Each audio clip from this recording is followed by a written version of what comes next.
Welcome to The Explainer. Today we're looking at a story that completely reframes how we think about communication, and really, the hidden struggles that people carry with them every single day.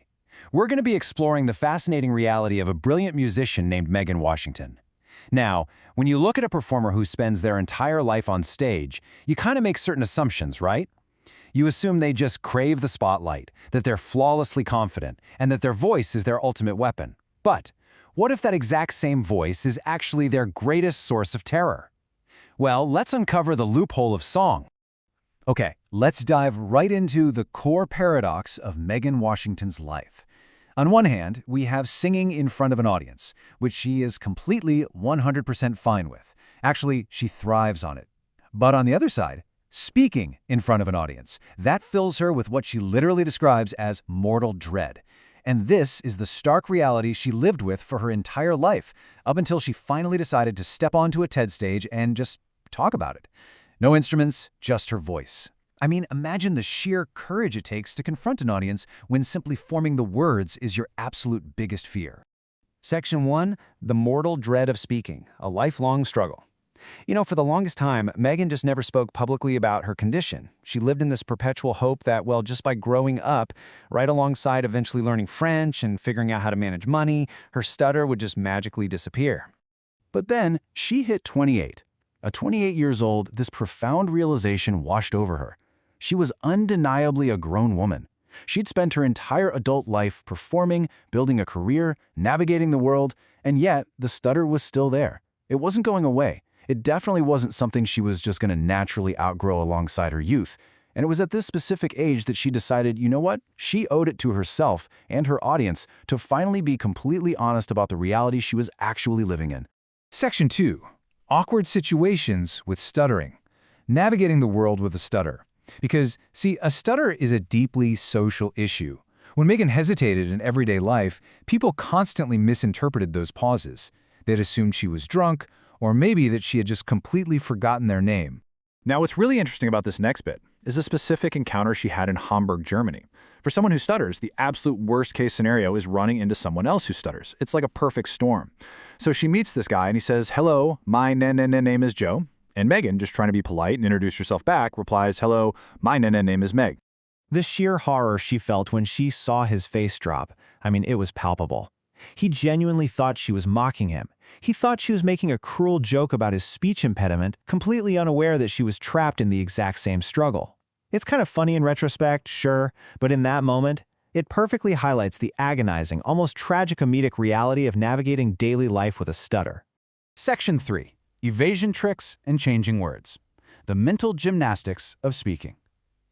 So, to survive these agonizing blocks, Megan developed this incredibly high-speed cognitive trick, basically a loophole to trick her own brain. As she is speaking to you, she is simultaneously scanning the sentence ahead. She's acting like a radar operator looking for landmines, words she just knows are going to trigger her stutter. If her intended word is Wednesday and she feels that physical block coming on in her throat, she pivots at the very last microsecond. The spoken word becomes tomorrow. Or if that doesn't work, she'll swap it to the day after Tuesday. It sounds incredibly strange when you break it down, but in a casual, fast-paced conversation, she can totally get away with it. It keeps the flow of the sentence moving and bypasses the stutter entirely.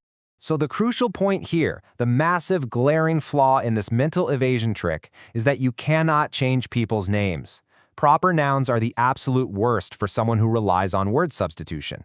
If you're talking about a city, a specific brand, or a person, you can't just describe them as the guy who stands over there. You have to say their name. And if their name starts with a trigger letter, you are completely trapped. Which leads us to one of the best anecdotes from her whole story. Megan used to sing jazz, and she frequently worked with a pianist named Steve. Now, the letters S and T, whether they're together or apart, were her absolute kryptonite. They were major stutter triggers. So, at the end of every single gig, she had to introduce the band, right? Every time she got to Steve, she'd get stuck on the Steve, making the whole room super uncomfortable and totally killing the fun, breezy vibe of the jazz club. So what was her brilliant, completely deadpan solution? She just renamed him. Yeah, she dropped the T and started introducing him to crowds as Steve. Problem solved. It's hilarious for sure, but it just shows the absurd lengths required to maintain this illusion of fluency. Section 4. The illusion of smooth speech and the hidden cost of therapy. Now, over the years, Megan did learn a very formal technique for those moments when a stutter is absolutely unconditionally unacceptable, like, say, during a high-stakes live radio interview. The technique is called smooth speech. It involves almost singing the words, blending them together seamlessly, kind of like a nursery teacher reading a story to a room full of children. When she uses this technique, her whole voice changes. It becomes incredibly calm, melodic, and hyper-controlled. She actually jokingly compares it to sounding like she's taken way too much Valium. Everything is peaceful, everything is smooth. But here is the heartbreaking catch. To Megan, doing this feels exactly like cheating. She is an artist. Her entire life's work, her songwriting, her performances, they are all built entirely on a foundation of honesty and truth. So when she's forced to put on this artificial, overly calm radio voice just to get through an interview, she feels completely disingenuous. It's not her true voice. It's just the mask she has to wear to make the rest of the world comfortable. Section 5. Singing as the only lifeline. The ultimate loophole. Think about it. If her natural speaking voice is a minefield and her therapy voice is a fake mask, where does she actually get to just be herself? Well, because of a magnificent, almost superhuman function woven right into the human brain, it is actually neurologically impossible to stutter while singing. The brain processes the melody, the rhythm, and the lyrics totally differently than spontaneous speech. When she was a kid, the one therapy that genuinely truly worked for her was singing, so she sang constantly. Singing isn't just her career, it is the literal neurological loophole that allows her to communicate flawlessly. So when Megan Washington stands on a stage and sings, we really need to understand what is actually happening in that moment. It's not about making a myth of herself or showing off. It is about absolute fluency and truth. It is the only time in her entire life where what she intends to say is exactly what comes out of her mouth. For her, singing is a total euphoric relief from a crushing, invisible burden. It is so much more than just beautiful sounds. For her, it is ultimate freedom.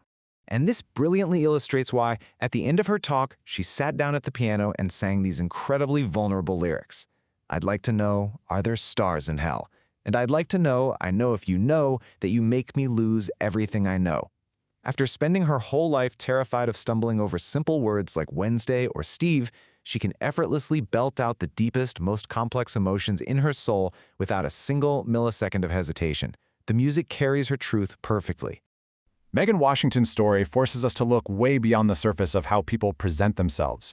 She found her loophole, right? She found the one place where she doesn't have to swap out words, wear a mask, or live in dread. It really makes you wonder about the masks we all wear to navigate our own worlds. So as we wrap up this explainer today, I want to leave you with this final provocative thought to take with you. In a world that so often demands we blend in or hide our struggles, where do you find your truest, most fluent voice? Thank you so much for learning with me today.